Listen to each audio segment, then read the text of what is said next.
Now, for those not aware, Gen X refers to the generation that followed the baby boomers, and preceded millennials. The curse of So millennials. it basically stretches from about the 60s until 1980. It's 1960 to 1980, and I think that the term Generation X was coined by Douglas Copeland Yes, in his correct. book Generation X, but it's just funny because he picked the third to last letter of the alphabet.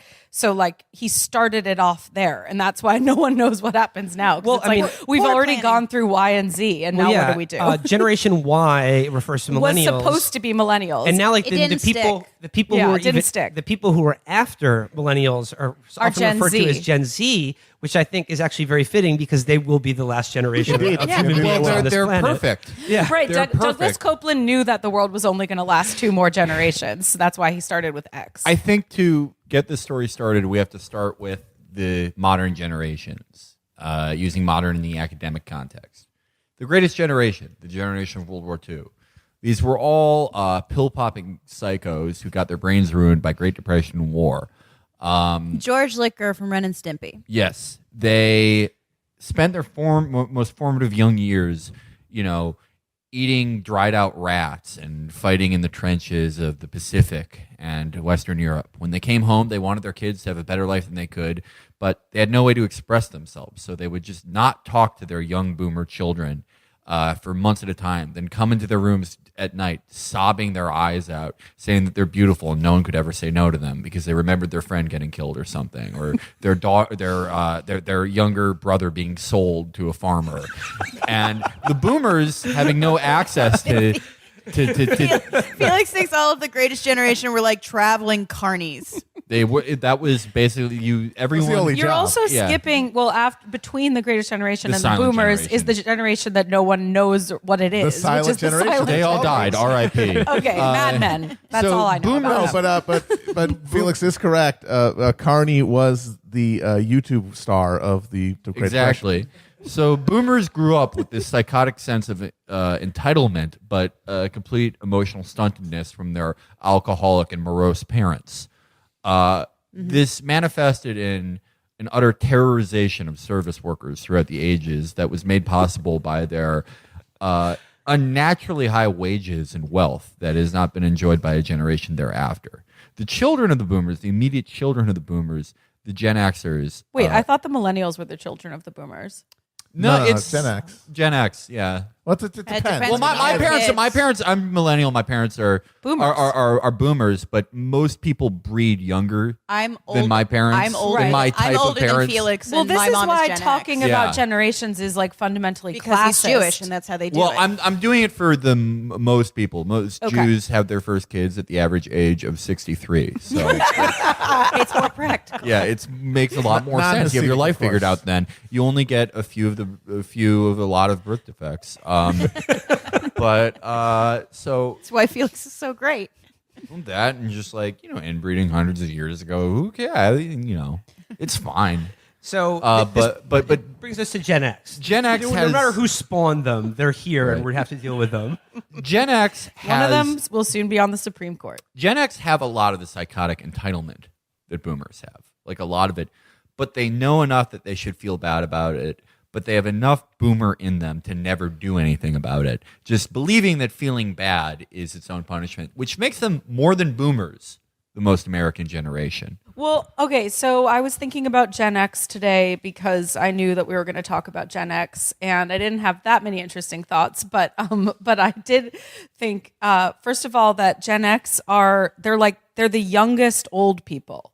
Like that's the thing about them because they come about and they're known for being like alternative and slackers and sort of like they're not boomers. They're younger and cooler than boomers, but then all the things that defined them as cool immediately disappeared and like technology moved on and now they just don't belong in the world again, but from the other way. Right. I think that boomers and the Gen Xers, it's almost like the tortoise and the hare. Because you see the boomers all grew up. They were in gangs, but they were gangs of white people that sang songs.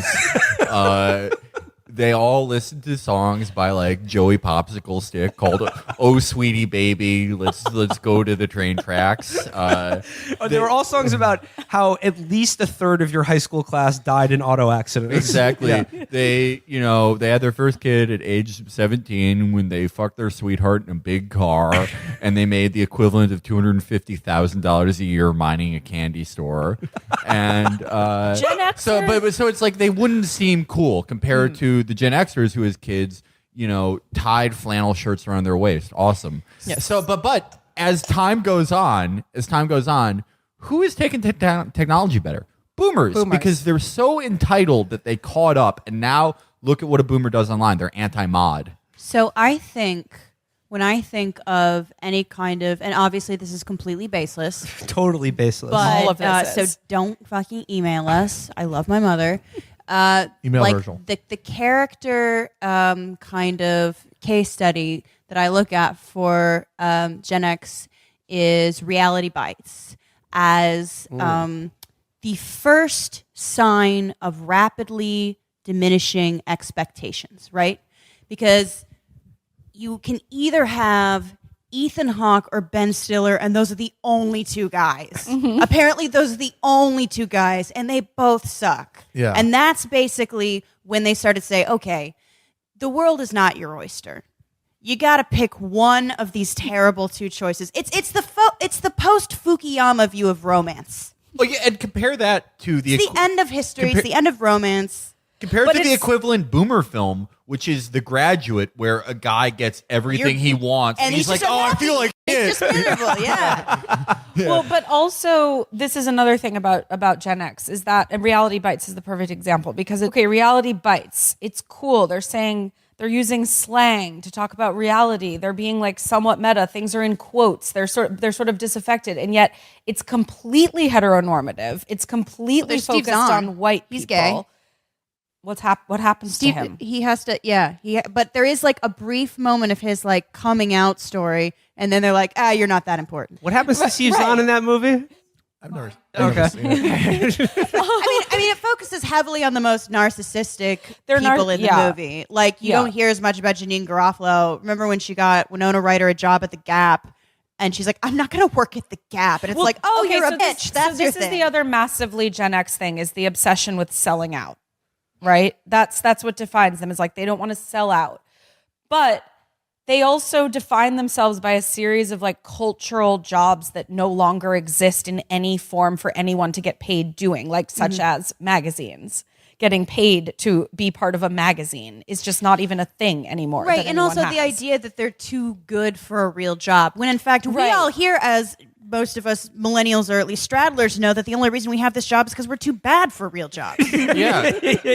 Gen Xers be We're like, useless. Gen Xers be like, damn, can't wait to become a travel agent in 2018. Well, that's I think what's so sad. Like I feel that the Gen X figure is like at this point right now is just a truly lost soul because like the Boomers, they've had their fun, you know, like they really did rule the world and continue to rule the world, and they've like sucked it dry and eaten everything off the bone and like fully exhausted their appetites upon this earth. But like Gen Xers never came into their own. And then now it's just moved on without them. Like yeah, they're first decline in kind of what you could expect in the expectations of youth. Their parents thought, oh, we could rebuild the world. And they're thinking, oh, the world is shit. And we're definitely not going to rebuild it, but maybe I can have like a little piece of something pure and authentic or they're whatever. obsessed with authenticity. Yeah. And And that's now they something don't that is gone, understand too. young people because young people don't even have a concept of that. I remember asking when I taught like my students if I thought something was real or not, or if it mattered because some author had like embellished their life story or whatever. Or no, I think I was teaching like Hunter S. Thompson or whatever. I'm like, so this part is kind of made up, and like Hunter S. Thompson did that a lot. I'm like, do you think that matters? And they were like, no. That's so you would not get that response, I think, from Gen Xers. Yeah, no. Yeah, you're right. Authenticity is what matters. And They're very awkward about social media. yeah, because it all is very the whole internet culture is so brazenly and Yes. intentionally false. Yes. On its face, that's like it's Well, like also they're short circuiting brazenly- robots. It's also brazenly like looking for attention. There's no shame about that. And that's like a deeply like anti-Gen X Right. concept, because you're supposed to wear your flannel shirt and like stand in the corner of the room and not care. the patron saint, But- Kurt Cobain. Right. It's like, I'm famous, but I hate it. Stop looking at me. Right. You know, I mean, another thing that I've noticed about Gen X, and I guess this is the story of all generations, basically, like similar to the way baby boomers who went to Woodstock and followed the dead around all became Reagan voters. Yeah. You know, like I think of that John Mackey Whole Foods asshole. Yes, like, exactly. You know, and like with Gen X, I feel like there's a similar rightward, drift with a lot of these people in that, like, again, they think that they're authentic and cool. And then, like, at some point in their, mid 30s, knock on wood from saying that for myself, they stop being cool and relating to kids. And, like, they weren't the cool rock and roll guy that they fantasized about as a kid. And they got very angry and bitter as a result of that. And look no further than Bart O'Kavanaugh and Judge Holden. Yeah, and Brett Kavanaugh talked about Fast Times at Ridgemont High, like in his testimony, and like he talked about that as like, we would have fun, we would watch Fast Times at Ridgemont High. But the thing is that if you go and watch that movie or any '80s movie that has an these teenagers abortion were in watching, like, I don't know, the idea of it I don't know. being, You brought up Fast Times at Ridgemont High. Amber, you brought up that there is an abortion in that movie. Did he just not see that part? But not only is there an abortion in that movie, she gets it. Jennifer Jason Leigh gets an abortion, and it's fine, and it was fine. the right decision. Like, Yeah, and that's she, what. she was like stressed because whoops. That's but- interesting. But yeah, it was like kind of, I think people just remember Spicoli, but there was a whole abortion thing. Yeah. Hard to say what will become of us millennials. I hope we can avoid the similar. but millennials We are deserve also to get wiped already- out by Gen Z. We deserve it. No. We are a cancer on this culture. I want Gen Z to issue a great cleansing wrath. I also cultural don't know what we revolution. mean by millennials anyway. Like there's different kinds of millennials. And like Yeah. I was born in 1980, so I just am the cusp of Gen X and millennial. But I identify more. Well, once I heard the term Xennial, I really felt seen for who I was. But like I think we should divide millennials. but millennials are already old. I think we should divide millennials between the people who identify with the golden age of The Simpsons and watched it while it was on TV, True. Yes. and those True. and those who like South Park and Family Guy. That's Yeah, That that is makes the sense. split That in makes the sense. two cohorts of millennials. Yes. Yes. However, I just said I wasn't going to become a reactionary, but I 100% disagree with Felix. These Gen Z weirdos are all glowing-eyed psychopaths. Oh God, that's terrifying. And I want Awful. nothing to do with Monsters. it. They want good. All they do is Good. play murder simulators They all day want. They long. want the internet. They want to return to when we were truly great. They want a return to the internet being mean again. They want blood back in video games. They want farts back in movies. Millennials are just a younger type of Gen X. Going back to boomers a bit, I think of everyone talks about like boomer MAGA people, boomer Republicans, Boomer magic. boomer magic, but there were a lot of boomer liberals. And when I think about boomer liberals, I think about my dad, and he was a very specific type of liberal we don't have anymore, which is guy who despises like the CIA, the military war, but doesn't know what to do about it. He doesn't have any like proper critique of it. So he's like, all right, I support Bill Clinton, and I feel like the Gen Xers got a little bit of that because they correctly identified the problem that marketing was becoming the new language that defined all our interactions and all our interpersonal relationships and our relations with the world around us, but they didn't know what to do about it. So what they did about it was to make ad busters, Right. Or to be like, yeah, here, check remember out the my shoe flannel. Because by that Again, in conclusion, based on our highly researched and sociologically sound data points that we've presented, boomers, a scourge, Gen X, also bad. except my mom. Millennials, mostly Terrible. bad. Jerry's out. Other Awful. than me, and a Awful. few people I know. I'm going to be dignified and old. Gen Z scary. Gen Z, Little The Lord's exact Resistance thing we Army need. people. Awful. Terrifying. wonderful. Walking Babies around are with great. with fucking necklaces made of teeth. They're going to be the ones who just You're making them sound gnaw much the cooler than bones. they are. They You're making rule. them You're right. sound They rule. much cooler than they are. They're going to be Well, doing. yeah, they aren't eating us now, but when They're going to be doing the bone tomahawk to all of us. yes, exactly. They're going to be Gen Z- dabbing over the corpses of their parents. It's going to be Fine. so I have- sweet when the last thing you hear is "Ya yeet." I don't have even know what that means. I have terrifying. no generational loyalties nor antipathies except when I'm like, I don't know, in line somewhere and someone is writing a check for something still. But like basically when they're not when the generation is not inconveniencing me directly, I try to remember that I too will be old and irrelevant someday and whatever. I'm going to be a podcaster. How embarrassing is that going to be? How am I going to explain that to my grandchildren? That is going to be humiliating. You won't have it. We won't have those people.